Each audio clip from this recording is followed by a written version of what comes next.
नमस्कार दोस्तों, उम्मीद करती हूँ आप सब अच्छे होंगे। चलिए शुरू करते हैं आज के करंट अफेयर्स को।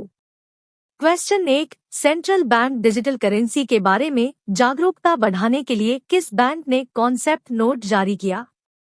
ए. भारतीय स्टेट बैंक, बी. भारतीय reserve bank, C. Central bank of India, D. एशियाई विकास बैंक। आपका सही उत्तर होगा ऑप्शन बी, भारतीय रिजर्व बैंक।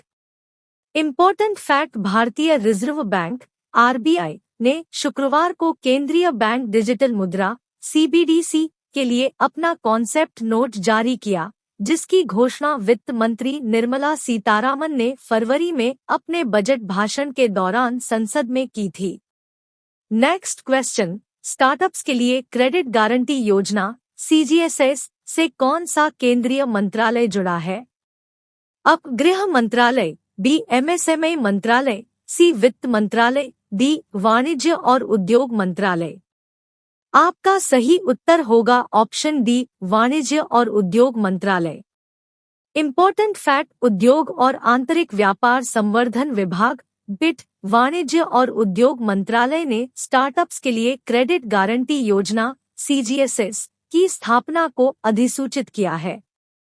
नेक्स्ट क्वेश्चन, किस राज्य सरकार ने यूएस आधारित आईटी फर्म बोस्टन ग्रुप के साथ समझौता ज्ञापन पर हस्ताक्षर किए? A. Andhra Pradesh, B. Gujarat, C. Assam, D. Kerala. आपका सही उत्तर होगा option A, Andhra Pradesh. Important fact: Andhra Pradesh की राज्य सरकार ने यूएस आधारित IT firm the Boston group TBG के साथ एक समझौता ज्ञापन एमओयू पर हस्ताक्षर किए हैं। नेक्स्ट क्वेश्चन, किस सशस्त्र बल को अधिकारियों के लिए हथियार प्रणाली शाखा के लिए मंजूरी मिली है?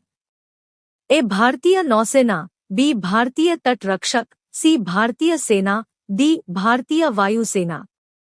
आपका सही उत्तर होगा ऑप्शन डी, भारतीय वायुसेना। इम्पोर्टेंट फैक्ट: सरकार ने भारतीय वायुसेना में अधिकारियों के लिए एक हथियार प्रणाली शाखा के निर्माण को मंजूरी दे दी है।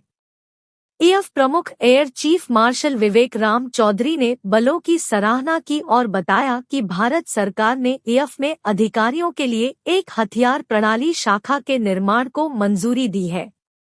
नेक्स्ट क्वेश्चन, कौन सी आईटी कंपनी और भारत सरकार अपने डिजिटल टूलकिट को शिक्षित करने के लिए एक कार्यक्रम में सहयोग करेगी? एक. Apple, B. Delhi, C. Microsoft, D. Wipro.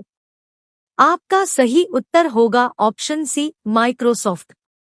Important fact: Microsoft और भारत सरकार अपने डिजिटल टूलकिट को लगभग 25 लाख सिविल सेवकों को सिखाने के लिए एक कार्यक्रम पर मिलकर काम करेंगे। नेक्स्ट क्वेश्चन, धर्मांतरित दलितों के लिए अनुसूचित जाति एससी की स्थिति की जांच के लिए गठित आयोग का प्रमुख कौन है?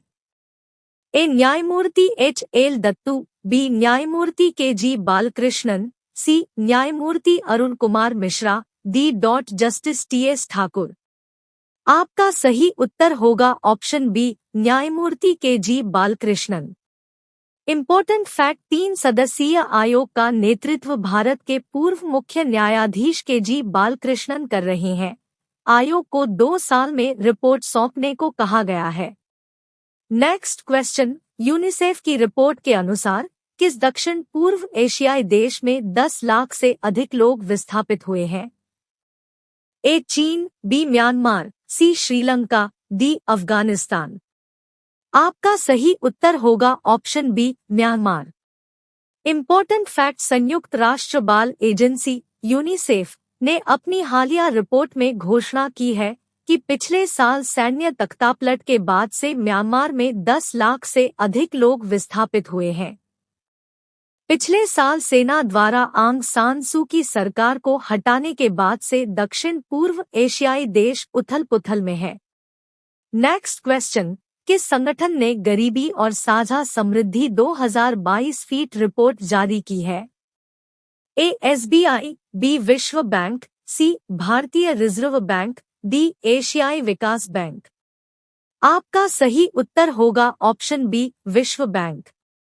इम्पोर्टेंट फैक्ट: विश्व बैंक ने एक रिपोर्ट जारी की है जिसका शीर्षक है गरीबी और साझा समृद्धि 2022।